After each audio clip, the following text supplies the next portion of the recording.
Hello, my lovely listeners out there. This is ARK representing an ARK 9 DOC executive and CS professional दोनों के लिए important topic यहाँ discuss करने वाला हूँ. इंपॉर्टेंट अमेंडमेंट है, याद रखना. सीएस एग्जीक्यूटिव के लिए ये इंपॉर्टेंट अमेंडमेंट मैं फटाफट बताने वाला हूँ और प्रोफेशनल्स के लिए 3 इंपॉर्टेंट टॉपिक हैं. तो पहले मैं एग्जीक्यूटिव और प्रोफेशनल दोनों के लिए इंपॉर्टेंट अमेंडमेंट बता रहा हूँ. FCRA foreign contribution regulation act आप लोग अच्छे से जानते होंगे, उम्मीद कर रहा हूँ, इसलिए अमेंडमेंट बता रहा हूँ. ठीक है, नहीं पता है किसी को FCRA तो पहले FCRA सीख लीजिएगा, फिर ये अमेंडमेंट इजी हो जाएगा समझना.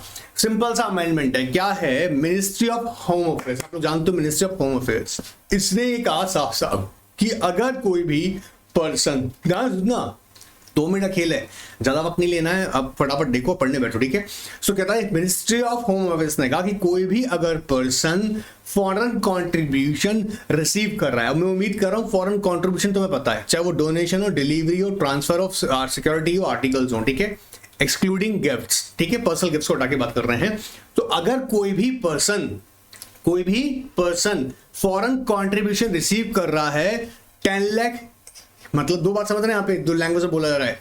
इन एक्सेस ऑफ 10 लाख और equivalent thereto, in excess of 10 lakh और इक्विवेलेंट देयर टू, उसको मैंडेटरी है. सर ये मतलब कैसे देखेंगे? मतलब इन अ फाइनेंशियल चेक करेंगे भाई, सिंपल सी बात है. कैसे कैसे करेंगे? इन अ फाइनेंशियल ईयर कोई भी पर्सन फॉरेन कंट्रीब्यूशन रिसीव कर रहा है इन एक्सेस ऑफ 10 लाख और इक्विवेलेंट देयर टू. मतलब अजीब बात है, कह रहा है इन एक्सेस ऑफ 10 लाख और equivalent thereto. Equivalent thereto का मतलब है 10 लाख या मोर. ऑलराइट, तो क्या कर रहा है? कंट्रीब्यूशन, फॉरेन कंट्रीब्यूशन रिसीव कर रहा है, तो उसके लिए मैंडेटरी है कि मिनिस्ट्री ऑफ होम अफेयर्स के जो कंसर्न डिपार्टमेंट है, मतलब सेंट्रल गवर्नमेंट को विद इन 3 मंथ्स वो इंटीमेट करे. मैंडेटरी है, याद रखना.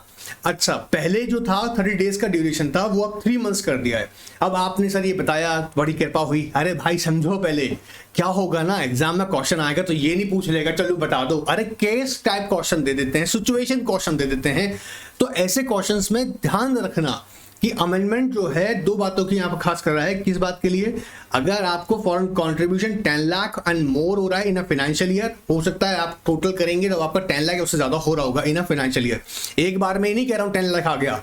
अगर बिना फाइनेंशियल ईयर 10 लाख और मोर अगर आप फॉरेन कंट्रीब्यूशन रिसीव कर रहे हैं, और कौन होंगे आप? जो एलिजिबल पर्सन जो रिसीव कर सकता है, उन्हें नहीं जो प्रोहिबिटेड है. ऑलराइट, उनकी तो बातें नहीं कर रहे हैं. सो उन लोगों को मिनिस्ट्री ऑफ होम अफेयर्स के कंसर्न डिपार्टमेंट को इंटीमेशन देना पड़ेगा विद इन 3 मंथ्स. ये मैंडेटरी है. आओ फटाफट रीड करवाता हूं ताकि आप लोग फटाफट देख लें. देखो इधर आ जाओ, स्क्रीन पे ध्यान दो. Ministry of home affairs has published foreign contribution regulation amendment rule 2022 जो इफेक्टिव हुआ है 1 जुलाई 2022 से. ठीक है, अब यहां से 3rd लाइन से पढ़ रहा हूं. देखो, this amendment rule 6 deals with an intimation of receiving foreign funds from relatives, which is amended to provide that the time period to notify the government regarding the overseas transaction has been extended from 30 days to 3 months. Accordingly, any person receiving, ध्यान से देखते जाओ भैया, any person receiving a foreign contribution in excess of 10 lakh or equivalent thereto in a financial year from any of his relatives shall inform the central government, मतलब details of such funds within a period of कितना है? 3 months from the date of, मतलब receive of such contribution in a financial year. अगर sir मान लीजिएगा financial year तो अप्रैल से मार्च चलेगा. जी बिल्कुल. तो अप्रैल के पहले महीने में अगर 10 लाख उससे ज्यादा हो गया, 10 लाख उससे ज्यादा हो गया, इंटीमेशन दो 3 मंथ्स के अंदर. आपका अप्रैल खत्म हो गया, पूरा साल खत्म हो गया फाइनेंशियल ईयर, और पता लगा मार्च पहुंच गए. कब पहुंच गए? मार्च में आपने अपने अकाउंट चेक किए और आपको पता लगा कि भाई आपने अपने रिलेटिव से 10 लाख या उससे ज्यादा का आपने रिसीव किया, और मार्च के एंड में पता लग रहा है क्योंकि कैलकुलेट किया ना 10 लाख या उससे ज्यादा हो रहा है, तो वहां से 3 मंथ्स. तो ड्यूरिंग द फाइनेंशियल ईयर ये लिमिट बताई गई है 10 लाख और मोर. ऑलराइट, पहली बात. और ड्यूरिंग द फाइनेंशियल ईयर अगर आप कभी भी आप ऐसा कंट्रीब्यूशन जो 10 लाख उससे ज्यादा का हो रहा है, देन 3 मंथ्स आपके अंदर आपको इंटीमेट करना पड़ेगा. याद रखिएगा.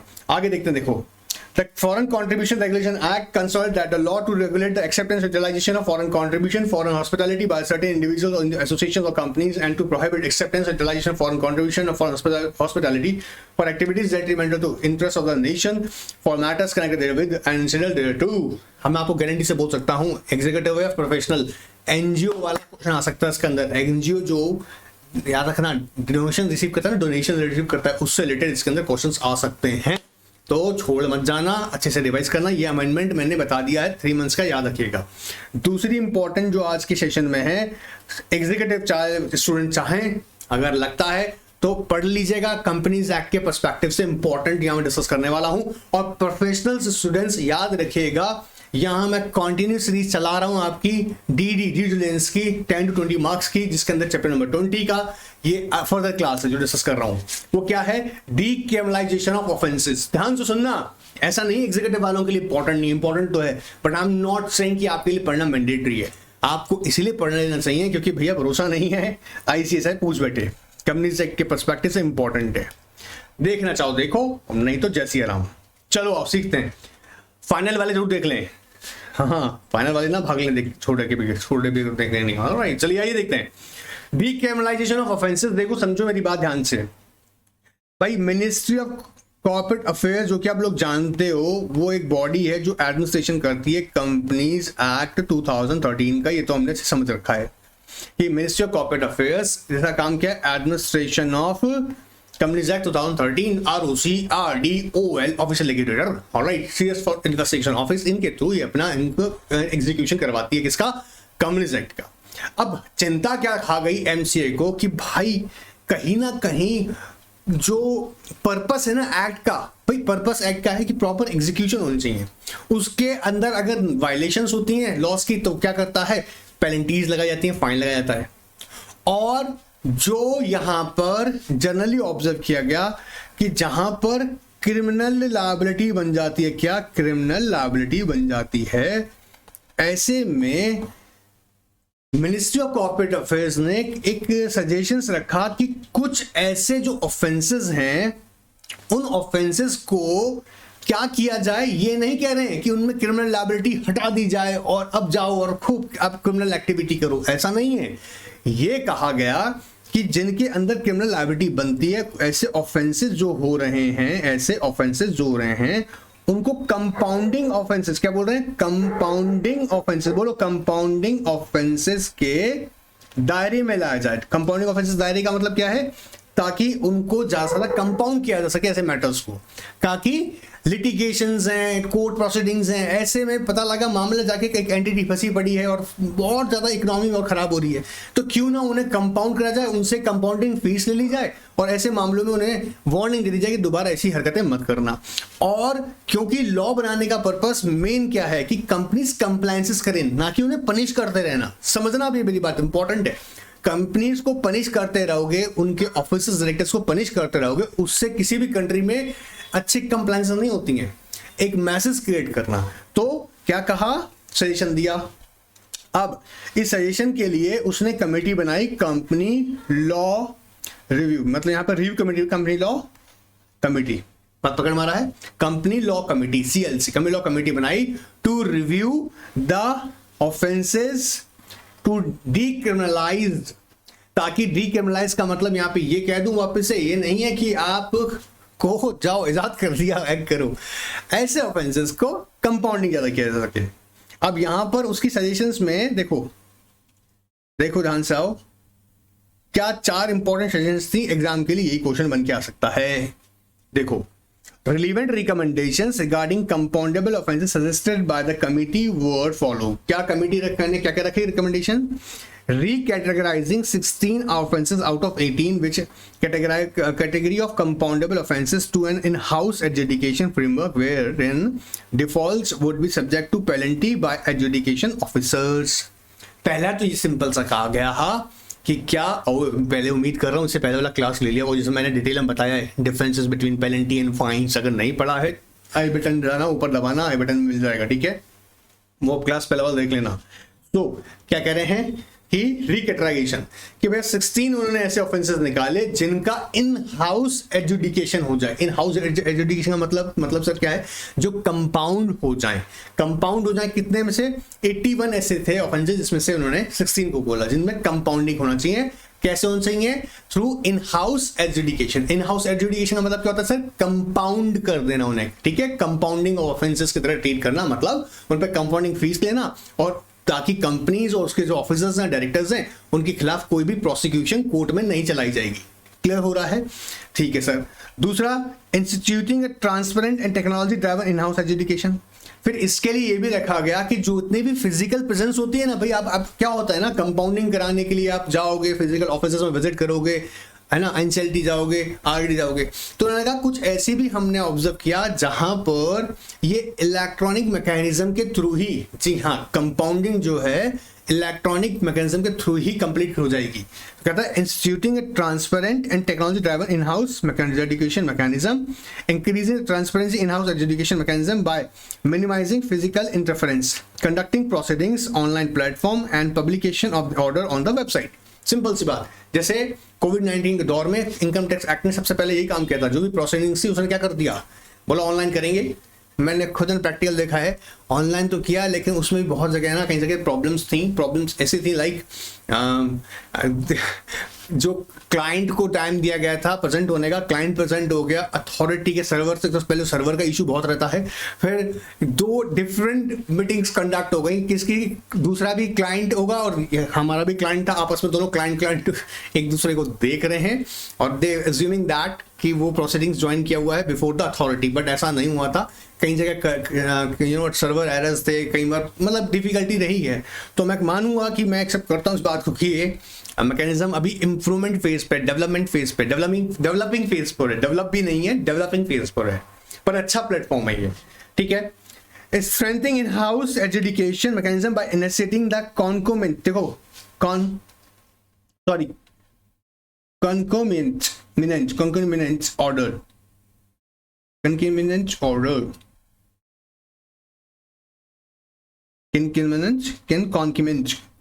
अरे क्या चक्कर है यार, देखो just a minute,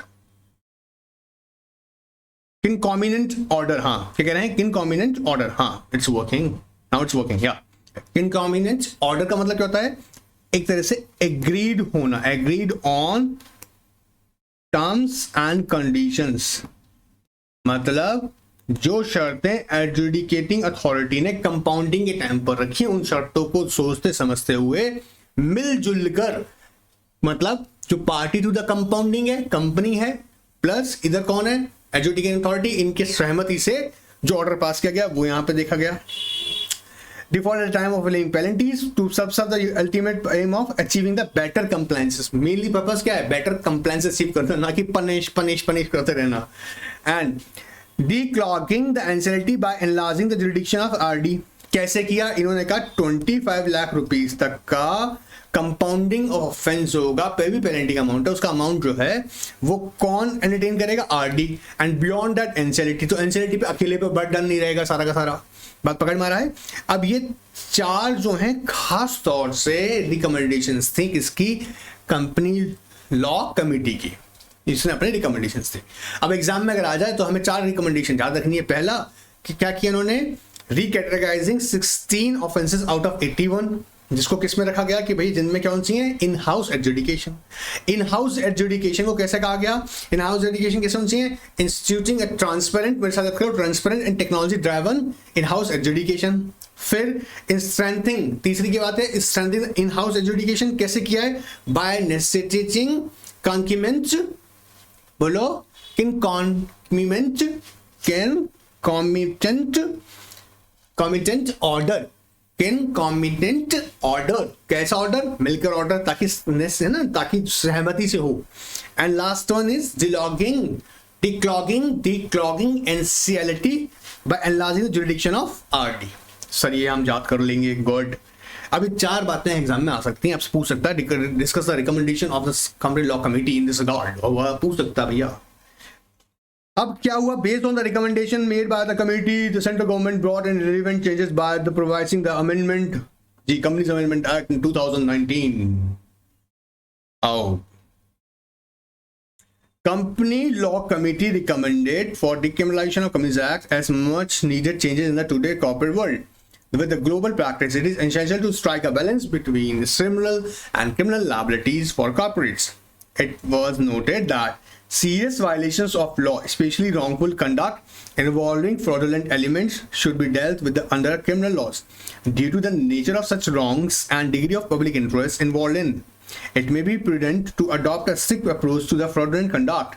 However, procedural, technical, and minor non-compliance, especially ones not involving subjective determinations, may be dealt with through the civil jurisdiction instead of criminal. ये भी रिकमेंडेशन रखेगा. अब फ्रॉडुलेंट से है जिसमें पब्लिक इंटरेस्ट इन्वॉल्व हो रहा है, वो हार्म हो रहा है, तो भैया उसको नहीं उसमें कि रिलैक्स दे दिया स्ट्रिक्ट, वहां तो स्ट्रिक्ट प्रोविजन रहेगा एज इट इज रखा गया. पर जिन्होंने देखा जहां टेक्निकल माइनर रह रहे हैं, नॉन कंप्लायंसेस कह रहे हैं जिसमें बहुत थॉरो डिटर्मिनेशन करने का जरूरत नहीं है, साफ साफ पता लगा है कि भाई इसमें पर्टिकुलरली नॉन कंप्लायंस हुई है और जिससे कंपनी को पेनल्टी पे करना पड़ रहा है. प्रोसीजरल एस्पेक्ट्स थी, प्रोसीजर है, प्रोसीजर का मतलब कोई पर्टिकुलर फॉर्म लगाना अटैच करना था, नहीं करा आपने, कोई नेक्चर फाइल करनी थी, नेक्चर फाइल नहीं करी आपने. ऐसे केसेस में जहां कह रहा है बहुत ही स्ट्रिक्ट प्रोविजन की रिक्वायरमेंट नहीं है, ऐसे कोर्ट ने कहा भैया सिविल के केस में रखा जाए. सिविल मतलब लायबिलिटीज के केसेस में, सिविल लायबिलिटीज. अब क्या क्या देखो उन्होंने क्या वर्क किए. Now the various aspects of decriminalisation of offences are omission of certain offences. आओ फटाफट रीड कर लेते हैं. ओमिशन ऑफ सर्टेन ऑफेंसेस पहले कह रहा है amendment act, companies amendment act 2020 ने क्या कहा, non compliances of the order of NCLT, that is order with respect to variation of shareholder rights, rectification of register of member, publication order of NCLT for reduction of share capital, redemption of debentures, maturity, payment of interest, etc. इसको सबको क्या कहा, leaving it to the prosecuting court to mandate cooperation. मतलब सीधा penalty लगाया गया है. इनकी एग्जीक्यूशन क्या होगा, अब कोर्ट देखेगा. मान लीजिएगा ये करिए, इस तरह के कंप्लायंसेस नहीं करते, मान लीजिएगा ऑर्डर दिया गया एनसीएलटी का, ऑर्डर क्या कि rectification of register of members के अंदर रेक्टिफाई करो, एनसीएलटी का ऑर्डर है, एनसीएलटी का ऑर्डर यार कंपाइल नहीं करते, उठा के पेनल्टी डाल देते. अब ऐसे केसेस में कहा भाई ठीक है, ऐसा नहीं है कि तो अब इसका मतलब समझना, कुछ होशियार बच्चे क्या सोच रहे होंगे, वाह सर मतलब रेक्टिफिकेशन का ऑर्डर एनसीएलटी दे भी देगा, कंपनी करेगा ही नहीं, बोले भाड़ में जा, क्यों, कोई दिक्कत ही नहीं, कोई पेनल्टी नहीं. ऐसा नहीं है, कोर्ट विल डिसाइड. अब कोर्ट के ऊपर छोड़ दिया, कोर्ट कहेगा भाई इस पे पेनल्टी लगानी है. एनसीएलटी ने स्पेसिफिकली नहीं कहा, बात पकड़ में आया है. Removing the imprisonment and subjecting the offences to fine alone, मतलब कहा कुछ केसेस में क्या था ना, इम्प्रिजनमेंट ऐसे में इम्प्रिजनमेंट हटाकर उन्होंने कहा फाइन इंपोज किया था. Based on the recommendation CLC, legislature has removed the imprisonment for certain listed offences while retaining the criminal liability to payment or fine alone. Like जैसे कोई मैटर आपने गलत लिखा है या क्या मैटर प्रिस्क्राइब और to be stated in the prospectus, Section 26 of Companies Act, failure to of company to compile with the requirement of special license given to the Section 8 company, default in compiling with buyback requirements under Section 68. तो पहले इसमें imprisonment का जो clause हुआ करता था उसे हटाकर इधर यहाँ से फाइन रख दिया गया है. कौन कौन से मैटर हो सकते हैं, एक बार मेरे साथ रिवाइज कर लो.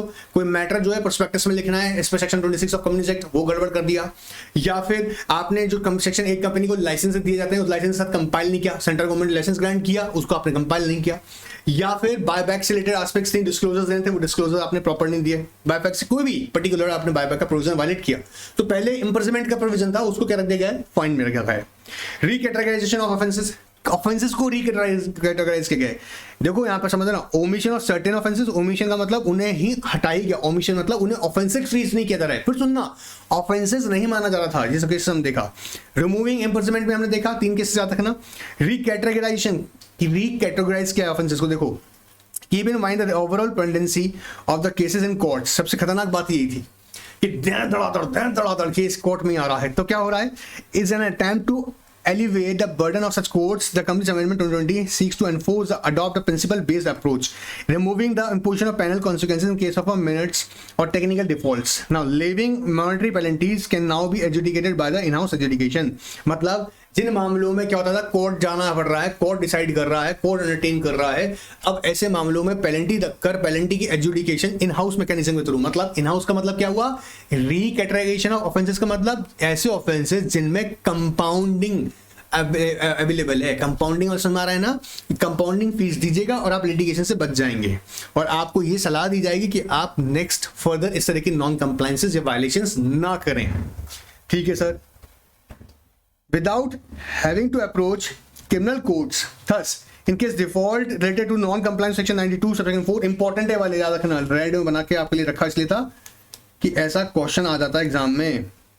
ठीक है, क्या कह रहा है, डिफॉल्ट आपने सेक्शन 92, अगर आपको लगता है दो खास तौर से फाइनेंशियल स्टेटमेंट्स और अपने एनुअल रिटर्न के अंदर 92 और याद रखो 137 में अगर नॉन कंप्लायंसेस कर रहे हो, then has been rectified prior to or within 30 days of the issue of notice by adjudicating officer. No penalty shall be imposed in this regard, and all proceedings under this section in respect of the default shall deemed to be concluded. मतलब अब ये क्या होगा, compound हो जाएगा, provided जो time period दे रखा है उसके अंदर। फिर आता है एक्सटेंडेड एप्लीकेबिलिटी सेक्शन 446B। क्या बात करता है, खास तौर से ये कहता है 1% company, small company, producer company, startups company, इन पर जो है पेनल्टी का अमाउंट लेसर किया गया। नॉर्मल पेनल्टी का 50% इनके ऊपर पेनल्टी लगाई जाएगी।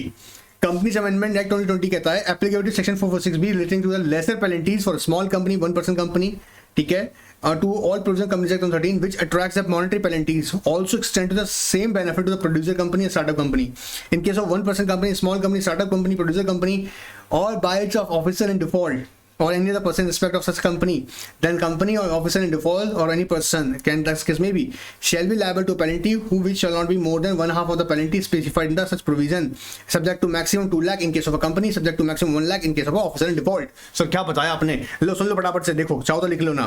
सेक्शन 446B क्या कहता है, पेनल्टी लगाता है किसके ऊपर भाई, स्मॉल कंपनी है, ओपीसी है, प्रोड्यूसर है, ठीक है, स्टार्टअप है, तो इन्होंने प्रोड्यूसर और स्टार्टअप्स को अलग से और इसमें कवर कर लिया, इनके कंपनी पर प्लस ऑफिसर इन डिफॉल्ट। ओआईडी का मतलब यहाँ पे क्या लिख रहा हूं मैं, ऑफिसर इन डिफॉल्ट, एग्जाम में मत लिख देना ओआईडी, ठीक है, ठीक है। इनके ऊपर जो पेनल्टी लगाई जाती है वो कंपनीज एक्ट के अंदर जो अदर प्रोविजंस पे एप्लीकेबल होती है, अदर प्रोविजंस पे एप्लीकेबल होती है, उसका कितना है, हाफ। जैसे अज्यूम कीजिएगा अगर 1 लाख लगाई जा रही है पेनल्टी प्रोविजन के अंदर, तो इन पे कितनी लगेगी, 50K। बट उसमें भी इन्होंने आगे का एक्सप्लेनेशन दिया, सब्जेक्ट टू मैक्सिमम। अब मान लीजिएगा किसी के अंदर पेनल्टी 5 लाख रुपीज है मिनिमम, तो इसमें 1/2 कितना हो गया, 2.5 मतलब 2.5 लाख रुपया।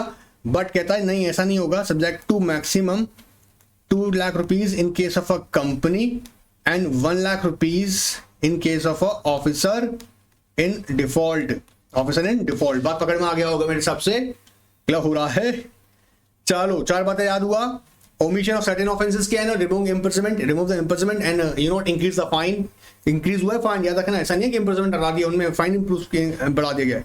रिकैटेगराइजेशन ऑफ ऑफेंसेस, रिकैटेगराइजेशन का मतलब क्या है, कोर्ट से बचो, कोर्ट के जो पेंडिंग ऑफ केसेस है कोर्ट में उनको कम करने के लिए ये भी ऑब्जर्व किया गया कि उनका नेचर देखते हुए ऑफेंसेस का कि इनको कंपाउंडिंग किया जाए इन हाउस एजुडिकेशन के थ्रू, जिसमें खास तौर से सेक्शन 92 और 91 से 137 इसका ध्यान रखने का। एक्सटेंडेड एप्लीकेबिलिटी सेक्शन 446B जो बेसिकली बात करता है lesser penalties on small companies, 1% company, startup company, producer companies, subject to maximum, याद रखिएगा कितनी लेसर है, हाफ, ठीक है, जो नॉर्मल प्रोविजन का हाफ होगा। और ये याद रखना हमको क्या है इसके अंदर, subject to maximum 2 lakh rupees case of a company और officer in default maximum 1 lakh. फिर आता है offences for which alternate mechanism provided. अब अल्टरनेट मैकेनिज्म मतलब कि भाई ऐसा तो है नहीं। अब देखो जैसे समझो, जैसे एग्जांपल समझते हैं, कंपनी सेंट्रल गवर्नमेंट ने ए लिमिटेड, किसको, ए लिमिटेड कंपनी है एक, ए लिमिटेड, अरे क्या चक्कर है यार, आनंद सर मुझे ये इरिटेट कर देता है, चेंज करवा दिया, नए ले लिए, 3 खरीद लिए, फिर भी पता नहीं क्या दिक्कत है। सुनिए, सेंट्रल गवर्नमेंट ने ए लिमिटेड का चेंज योर नेम, क्या कहा, चेंज योर, इंपॉर्टेंट कॉन्सेप्ट है, एग्जांपल ध्यान सुनना, change your name. A limited जो है बेशरम की बेशरम, तो सेंट्रल गवर्नमेंट ने कहा आरओसी सुन, तू ज्यादा चिंता मत कर, ये अपना नेम चेंज नहीं करती ना, तेरे पास क्या है, register of company, register of company है ना, टू रजिस्टर ऑफ कंपनी में इसका नेम लिख दे बी लिमिटेड, मतलब डेटरेंट कंपनी मानेंगे। डेटरेंट का मतलब किसी पर्टिकुलर एक्ट से करने से उसको रोक दिया जाएगा। और आरओसी पहले मुंह फुला के बैठ रहा था कि हमारा बात ही नहीं मान रहा, हम इतने दिन से कह रहे हैं नेम चेंज कर ले, नेम चेंज कर ले, ये नालायक बदलती नहीं है, बदल, कोई दिक्कत नहीं है, आरओसी अपने ही रजिस्टर के अंदर नेम चेंज करके लिख देगा। अब जा बेटा तू कर ले कॉन्ट्रैक्ट, जैसे कॉन्ट्रैक्ट करेगा सब तेरे इफेक्ट पड़ते रहेंगे। क्यों? क्योंकि नेम चेंज हो चुका है किसमें, रिकॉर्ड ऑफ द आरओसी, तो 10 बार आके करवाना पड़ेगा सब काम। देखो, amendment has further brought in an alternate framework or mechanism for a supervision of certain provisions such as non-compliance with the order of RD directing the change of name of a company. The criminal fine provided in section 3 is substituted by enabling the central government. मतलब criminal fine जो था वो हटाकर क्या किया गया, substitute किया गया, जिसमें सेंट्रल गवर्नमेंट को दिया गया power to allot a new name to the deterrent company. क्या करेगा? डेटरेंट कंपनी का मतलब क्या होता है? जिसको रोक दिया गया, जो प्रोविजंस को फॉलो नहीं कर रही है उसको रोक दिया गया है. And directed registrar to enter a new name in the register of companies in place of an old name and issue a fresh certificate of incorporation with a new name which the company shall use thereafter. Another important change brought under this mechanism is that regard to section 441 subsection 5 in case non-compliance with order of the compounding authority ने कहा भाई इतना compound दे दो fees और उसका तो order नहीं मान रहे हो. The punishment by way of imprisonment or criminal fine is substituted by doubling the compounding fees automatically. किसको जेल नहीं भेजा जाएगा ना, इस पे क्रिमिनल प्रोसिक्यूशन जाएगी. कितना कंपाउंडिंग फीस था? बोले सर 1 लाख रुपए दिए, कैनो करे थे, दे देगा 2 लाख. वो भी कैसे? ऑटोमेटिकली. ड्यूरेशन, टाइम ड्यूरेशन दी जाती है कंपाउंडिंग फीस जमा कराने की, और उसको अगर जमा नहीं कराया गया तो उसके एक्सपायरी के बाद में आपका वो फीस डबल हो जाएगा. क्लियर?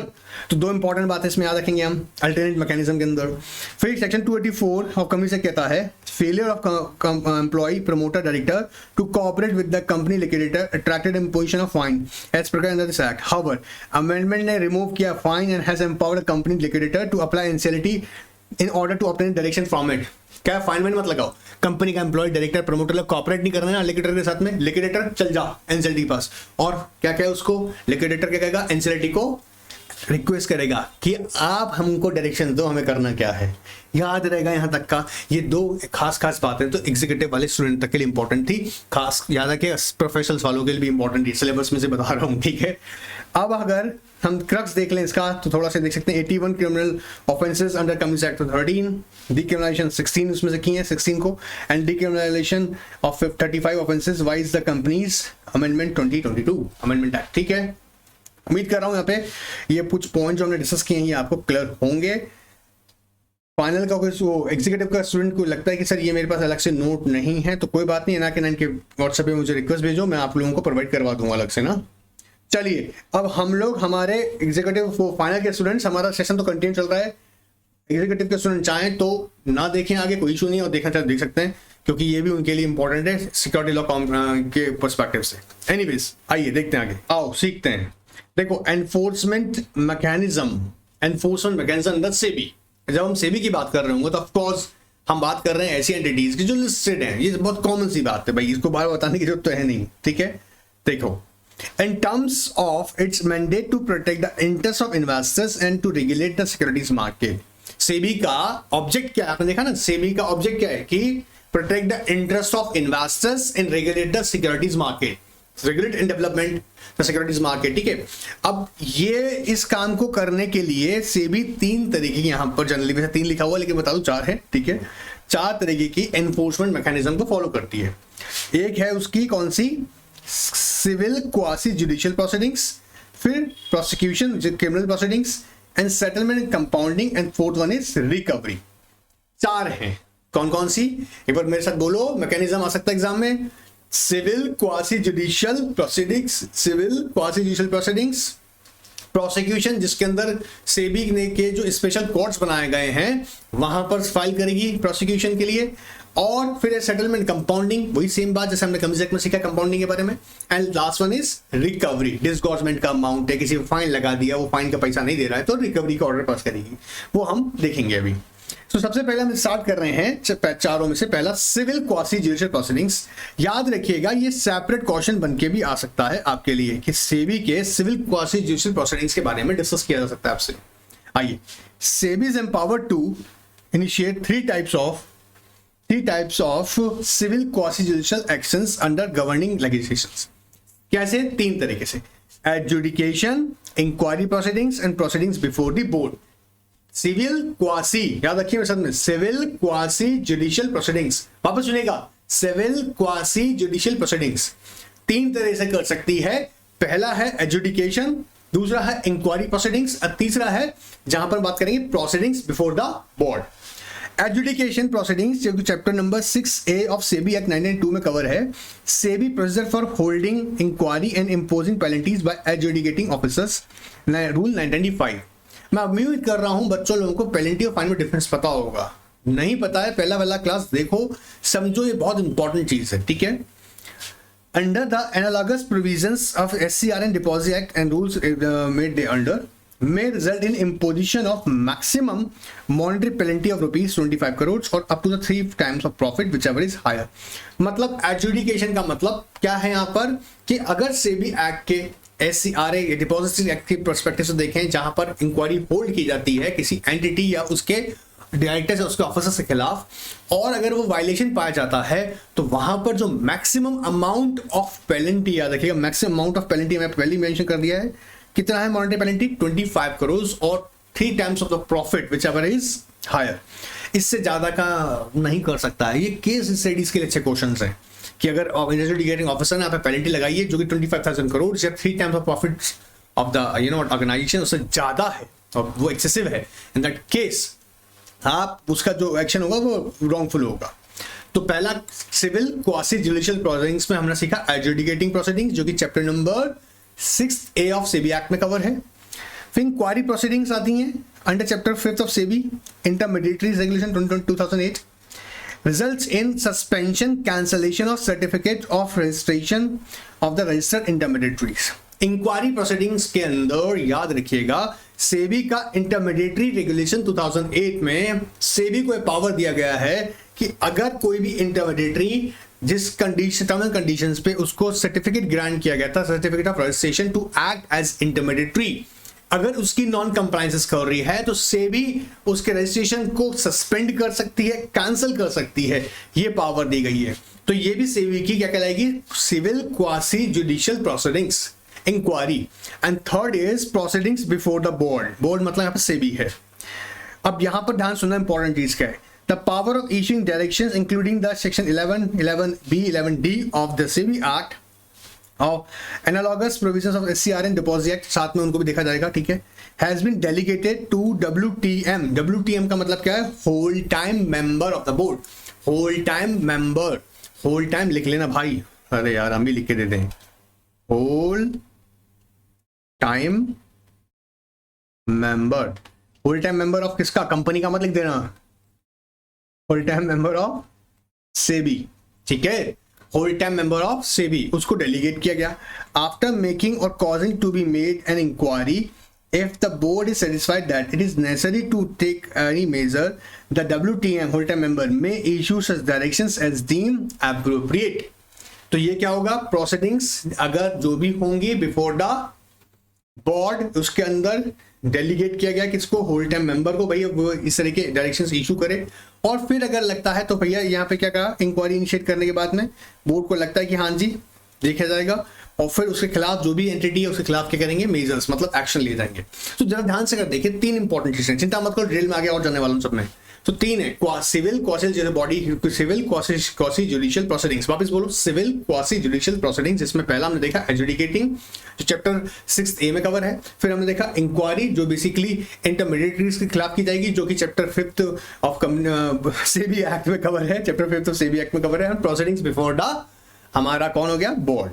फिर आता है हमारा फर्दर स्टेप जो है, जो हमारा मैकेनिज्म देख रहे हैं हम लोग, prosecutions. Apart from the civil proceedings, SEBI also chosen to initiate criminal proceedings by way of filing a criminal complaint under Section 24 of SEBI Act.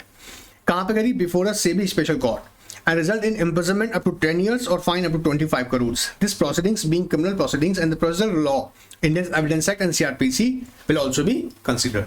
तो हम इसमें अगर ध्यान से देखें क्या देखेंगे कि SEBI के पास पावर है, क्या कर सकती है, कंप्लेन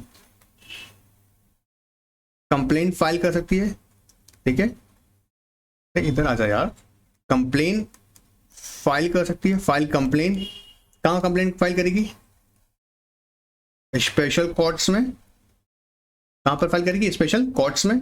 ये कहाँ से मिला उसको power, section 24 of SEBI act के अंदर। जब स्पेशल कोर्ट में फाइल की जाएगी तो मैक्सिमम इम्प्रिजनमेंट नाम की चीज है, वो अप टू 10 years, और फाइन जो है यहाँ पर 25 CR है, इसके अलावा दो इंपॉर्टेंट बात और है, इंडियन एविडेंस एक्ट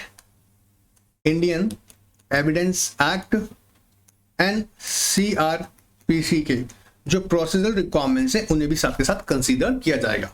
ठीक है, इतना से याद रहेगा। यह हमारा प्रोसिक्यूशन का पार्ट हो गया, याद रहेगा। एनफोर्समेंट मैकेनिज्म ऑफ सेबी जो हम पढ़ रहे हैं, वापस बोल दूं, उसके अंदर हमने पहला सीख लिया है सिविल क्वासी जुडिशियल प्रोसीडिंग्स, जिसमें 3 सीखी, एजुडिकेशन, इंक्वायरी और प्रोसीडिंग्स बिफोर द बोर्ड। दूसरा हमने सीख लिया है क्या, प्रोसिक्यूशन। और अब हम जा रहे हैं सेटलमेंट तरफ कि सेबी क्या कर रहा है, सेटलमेंट का आपको मौका भी दे रहा है। सेटलमेंट मतलब कंपाउंड करवाइए। Prior to any intimation or during the pendency of any civil or criminal proceedings, pending appeal present to the proceedings, an entity may choose to settle a compound of pending proceedings as per the agreed terms and conditions provided in the SEBI Settlement and Administrative Civil Proceedings Regulation 2014.